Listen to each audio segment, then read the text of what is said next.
passed down through generations, these cherished family recipes carry the flavor of tradition, now reimagined with a modern twist. From classic comfort to contemporary creativity, it's heritage with a fresh new flavor here at Pope's Plates. Hi, welcome back to Pope's Plates. Today we're going to be making a sweet and sour salmon bowl. We're going to start by making the glaze. I've got the recipe here because there are a lot of ingredients and I don't want to miss anything. We're going to use a mason type jar.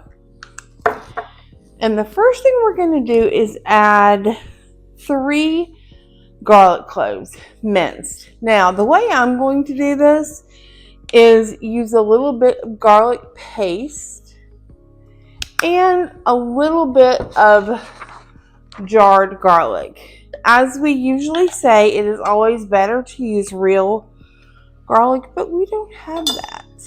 And it's kind of expensive right now. Alright, so we have our garlic. And then I'm going to put in 1 tablespoon of sesame oil. The first time I remember having this was when I was in San Francisco with my cousin Joe. And he has the most beautiful house. He and my brother and sister-in-law and cousin Elisa all live out that way. And it was so good. He's a fantastic cook, but this is sort of a recipe based on what he made us that day. I'm going to eyeball 1/4 cup of honey. We try to get local honey if possible. And then I'm going to put in that was actually supposed to be 3/4 cup. So we've got quite a bit more honey to go, which makes sense since it's a glaze. I know, Charlie, it made a funny noise. And then I'm going to add 1/4 cup of soy sauce. We use low sodium soy sauce, or it's called less sodium, just because we're not big salt users in our family, which I'm guessing is maybe hereditary because it's strange that neither my mother nor I salt our food very much. I'm sorry I keep looking at the recipe. I'm not super familiar with it, and my mother is not here this morning. She'll be back in a little bit.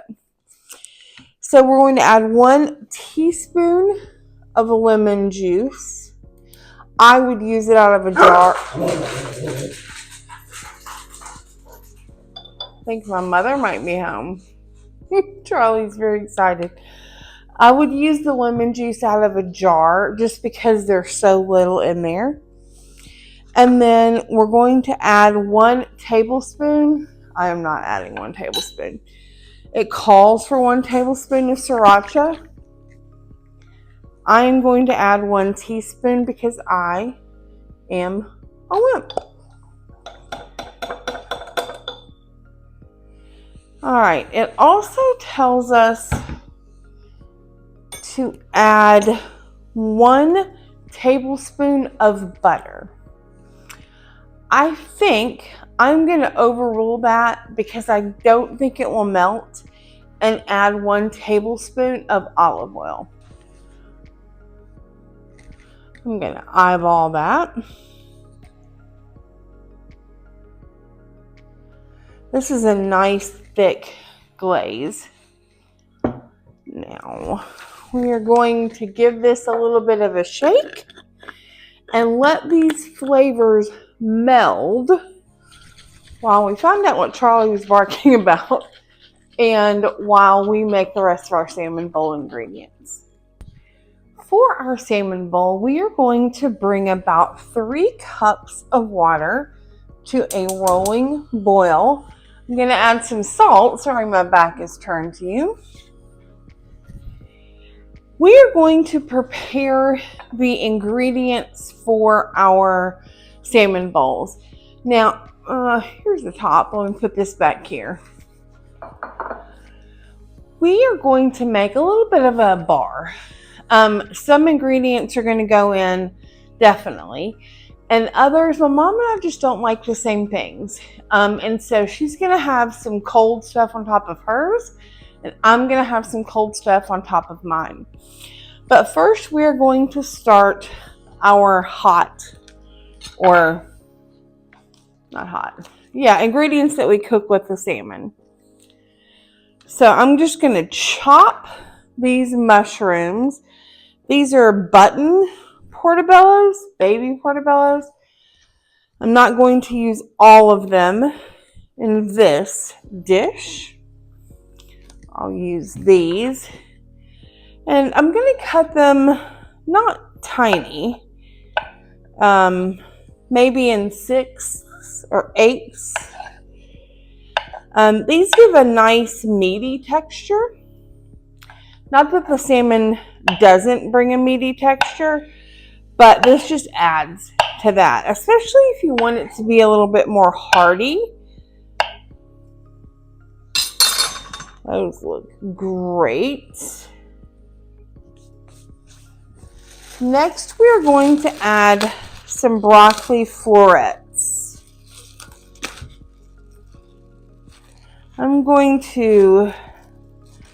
We have 2 florets here, and I'm going to chop a couple of ends off, and we'll cut those up.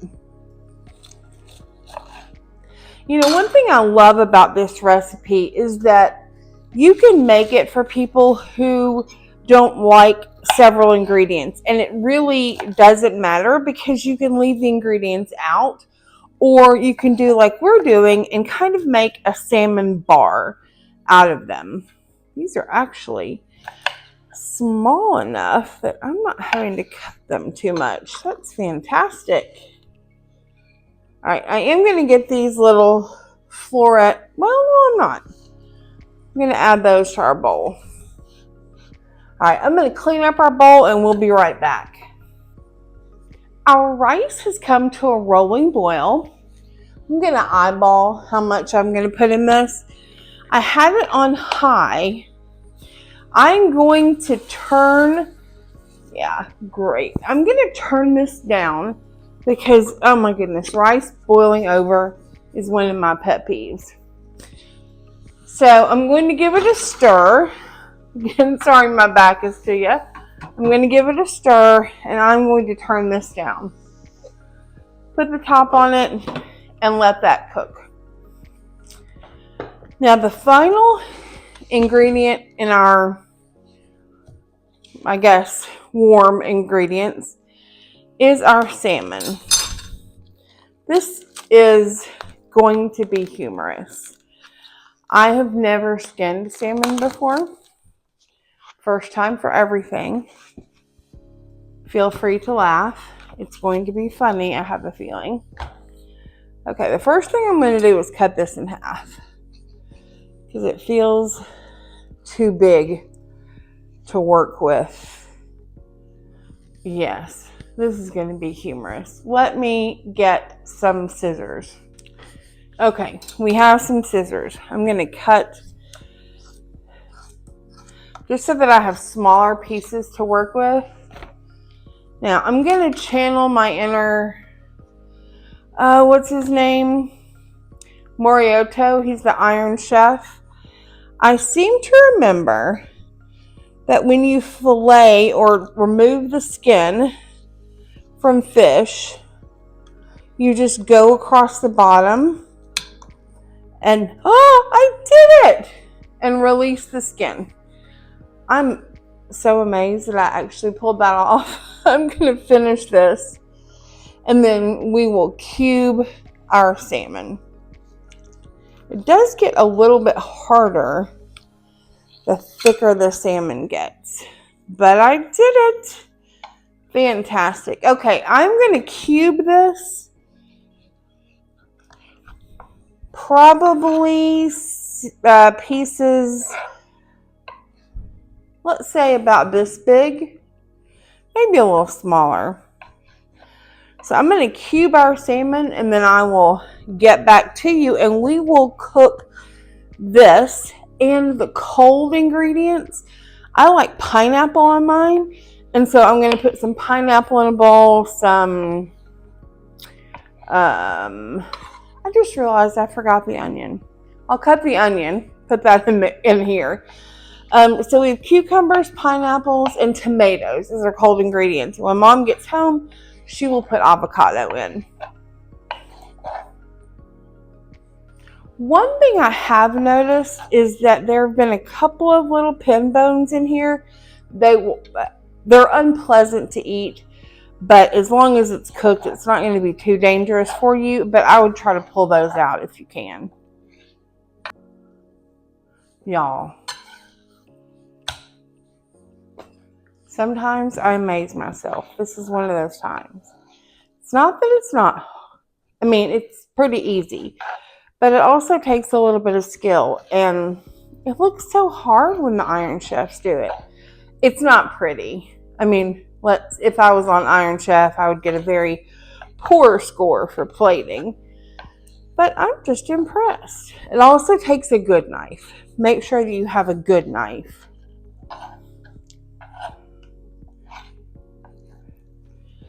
I forgot to put our onion in.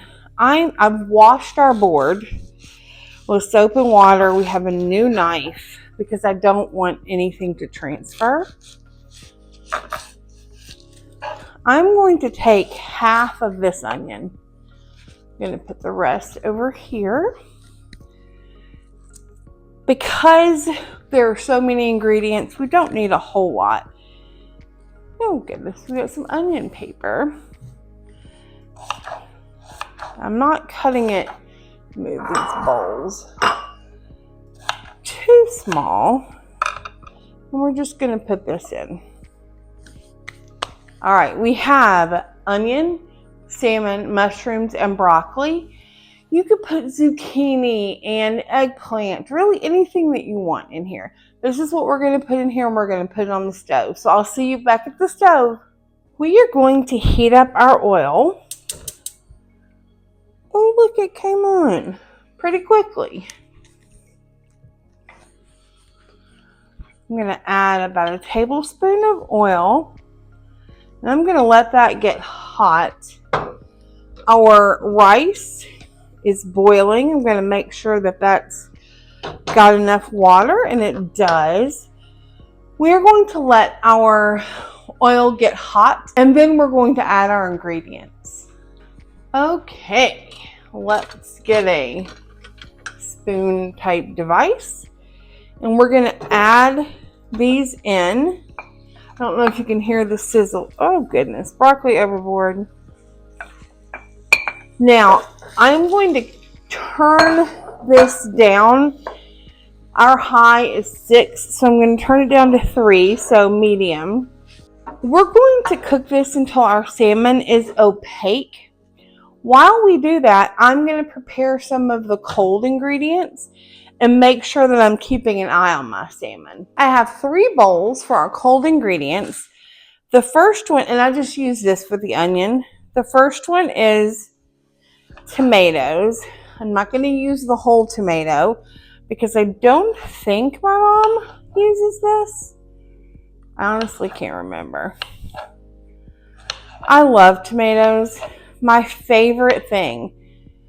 It's my favorite in the summer because that's the only time we can get them that are good. Our tomato mayonnaise sandwiches with a little bit of salt and a lot of pepper. Oh goodness. Love it so much. So I'm going to bring this bowl closer and put these tomatoes in here. Amazing. I always say fantastic or amazing, but things are fantastic and amazing.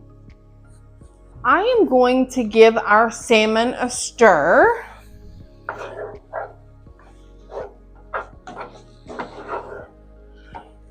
Once I get these cold ingredients dealt with, I may turn it up a little bit.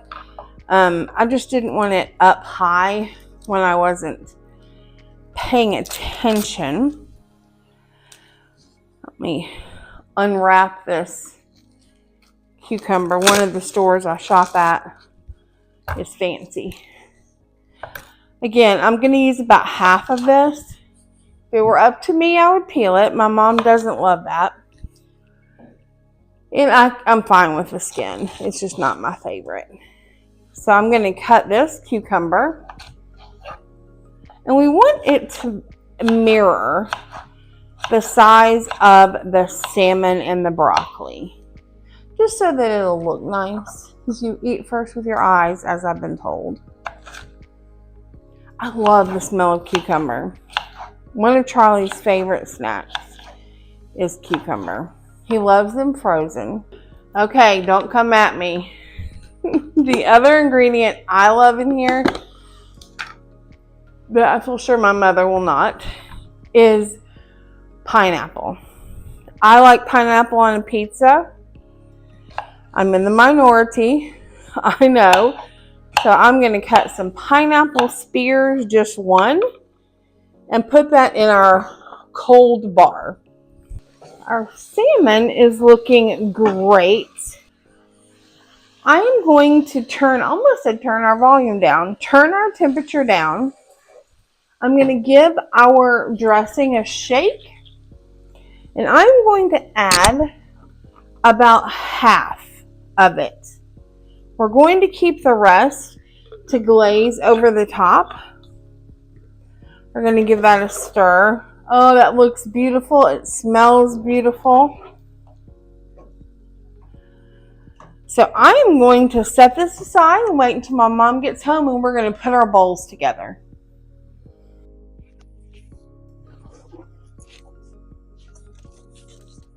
So I'm bagging my rice, my salmon, tomato. My mother put in some pineapples. You want pineapples on pizza? No. No. No. Okay, put some onion on there. Chopped onion, green onion. Some sesame seeds. This is one of your older supplies. Yeah. I'm going to tell a story of my mom. When she was moving here to Middle Tennessee, my brother and I were helping her pack, and she had a box of Band-Aids, and the box was not in color. It was in black and white. It was from the 40s or 50s. It made me laugh really hard. I'm like, I know it's old because it's in black and white. Okay, these look absolutely beautiful. The chopstick bowl actually has little holes for the chopstick. They can go through there. See that? I put them. So there's a rest right here. And they just rest on that. I love it. Is that cute or what?